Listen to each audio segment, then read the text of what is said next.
有些人，当关系开始变得亲密，反而会突然变得冷淡。他们可能会开始减少联系，拉开距离，甚至让人感觉像是在刻意退开。很多人会以为这是因为对方不爱了，但在很多情况下，事情并没有那么简单。这里是 Lori 心理解剖室，我是分析师 Lori。在前几个视频，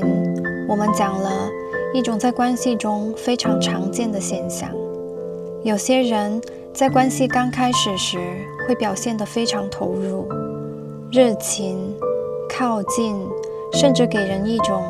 关系正在迅速发展的感觉。但当关系真的开始变得稳定，或者变得更亲密时，他们却突然开始退开。这种变化往往会让另一方非常困惑，因为表面上看，他们并没有真正离开关系，但同时又很难真正靠近。在前几个视频，我们也提到过一个重要的心理机制——依恋系统的冲突。一方面，他们内心其实也渴望亲密关系，渴望被理解、被接纳、被需要。但另一方面，当关系真的开始靠近时，另一种心理反应就会被激活，那就是退开。这种退开并不一定是有意识的选择，很多时候更像是一种自动的心理反应。这种模式往往和一个更深的心理结构有关，那就是亲密关系中的不安全感。当一个人在成长过程中很少体验到稳定的情感回应，或者亲密关系曾经带来过失望、忽视，甚至伤害，那么在成年以后，亲密关系就可能同时带来两种感觉：靠近和危险。于是心里就会形成一种矛盾的模式，既希望关系存在，又害怕关系太近。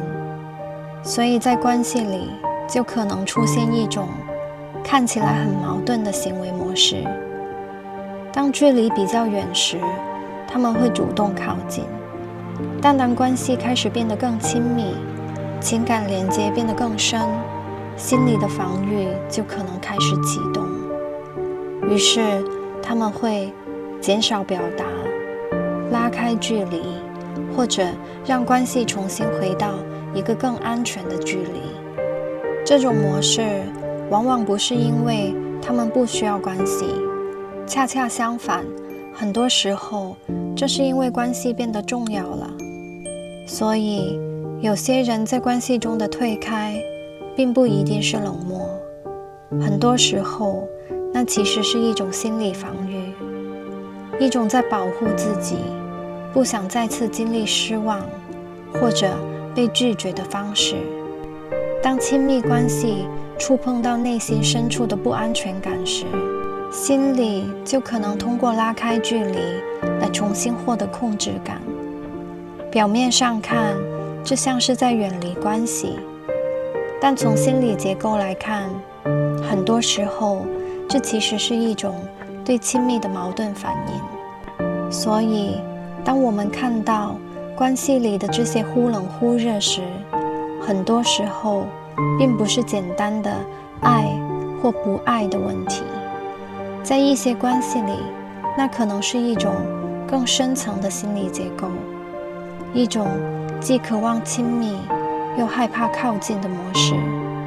如果你也在一段关系里遇到过类似的情况，可以在评论区留下你的经历，我会帮你一起分析这段关系背后的心理结构，